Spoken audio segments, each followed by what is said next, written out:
So it's hard to know exactly to what extent the Incas kind of were genocidally hell-bent on kind of a pure Incan empire. I think the chances are they probably weren't that way, that probably there was a lot of trade, and that trade brought with it kind of integration. So who knows? There's certainly conjecture, but it is conjecture, that a lot of what we rely upon from what I've read thus far, a lot of the conjecture is that actually the conquistadors and the subsequent scholars that came with them flavoured a lot of their accounts of the Incan Empire, in certain ways, partly for probably ideological reasons, partly I imagine sheerly out of naivety. They simply didn't understand what they were dealing with and the scale, and to a point, they were probably viewed with suspicion to begin with, and then of course eventually with outright hostility by more than one leader. So yeah, the accounts we've got are very, very subjective. To kind of give them too much weight, to assume that what they say is pure fact, is difficult. You need to apply a lot of salt to that. It's not black and white.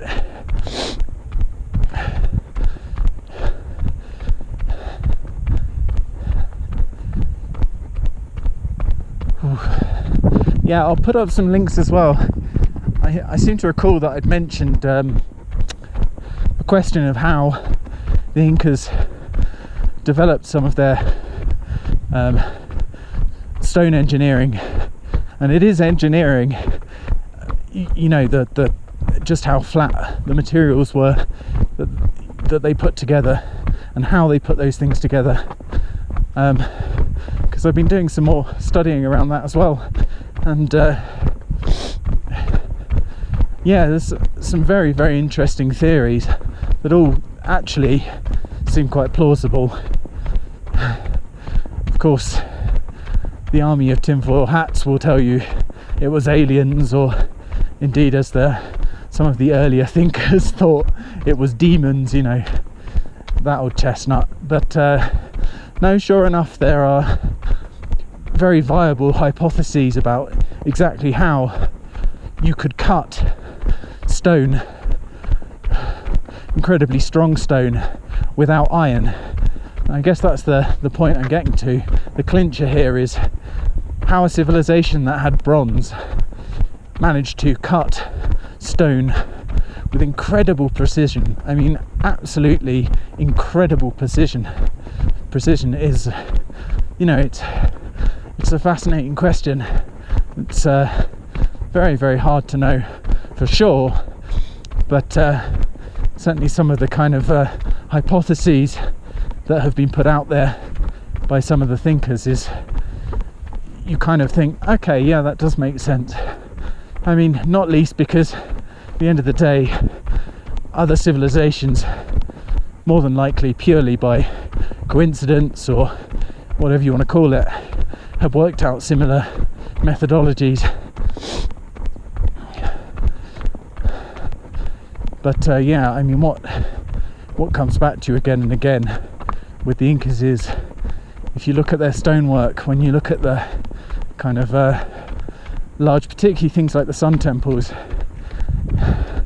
they were slotting stuff together, and you can't even put a blade between the rocks, let alone a finger. There's no gaps, not even at the edges. They were building temples and so on, and walls and fortifications and all sorts, with such incredible precision. You just think, to have done that with without iron, let alone kind of modern stone cutting technologies, is just extraordinary, and just a tribute to the sheer ingenuity of the people. Okay, this is going to get interesting, and this is kind of what I mean about the challenge of running this island. Oh, you know, because you hit pockets where you just can't, you know, find a clear path or a path that's easy to run. So, I guess we'll see. Oh.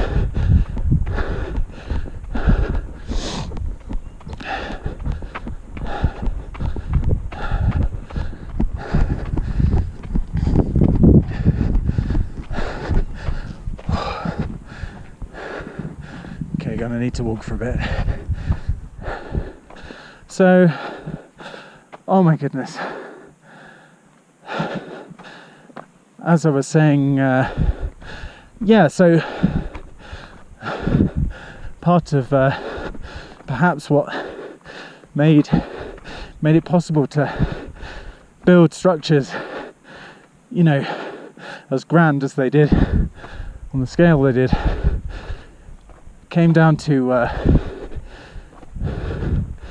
having the labour available. And it sounded like there was and again this really rings true with what I've read and seen about the Egyptians, that it was kind of like a national service, that you would do your bit for the empire,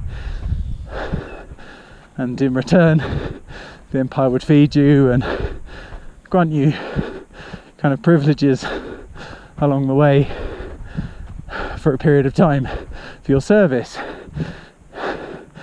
Well, if you've got the resources and the labour, suddenly these kind of monolithic projects, even though you don't have the wheel, and to our knowledge the Incas did not have the wheel, not in the sense that we used it on a cart, say, you know, without the wheel, without iron, with really relatively basic tools, you could move and build extraordinary things. And so one of the things I had seen was a kind of hypothesis on how they might have used kind of leverage, and how the ratio of power from a human being to, for example, from a human being to a huge piece of rock, you could greatly increase the amount of power simply by having people standing on the rock with large sticks and pushing the damn thing along. That actually the overhead of having a human body on top of a huge 30-ton, say, or more piece of stone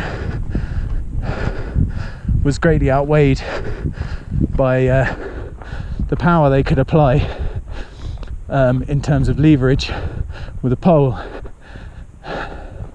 So for some of the larger rocks that they would have brought up to the tops of the sites like Ollantaytambo, where you can see some absolute whoppers, it kind of makes sense. And in terms of, you know, getting that snug fit, again, if you've got the time and the ingenuity and some rocks that are harder than other rocks, which they would have had, then suddenly these kind of incredibly impossible feats of human engineering and endeavour are possible.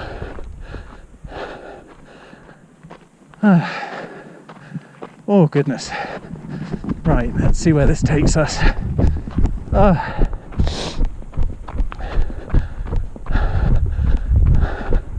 Wow.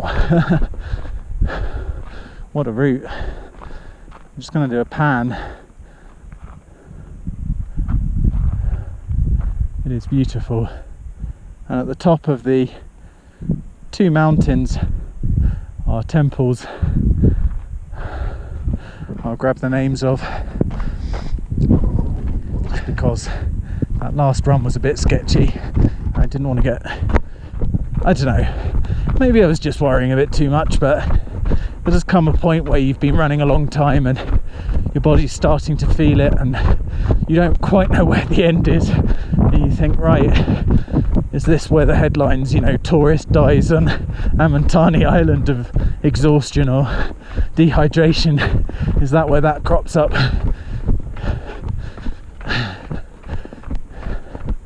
But no, in all seriousness, it was probably just I was just conscious that maybe I had been a bit foolish in not preparing myself, because it's not a huge island really, but at the same time, if you're somewhere like where I'm running right now, were something to happen, well then you're relying on someone seeing you, hopefully in the not too distant future, to come and sort you out. And there's always that slim possibility that that wouldn't happen, so you can understand my caution, I hope.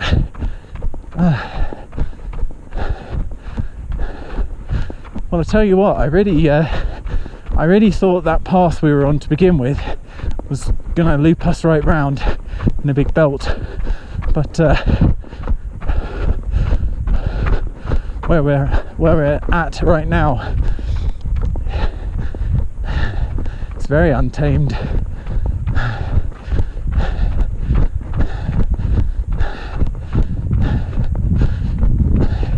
One of the strongest merits as a runner for coming to Amantani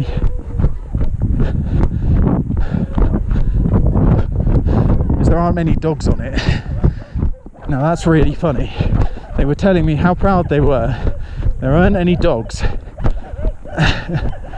Hola!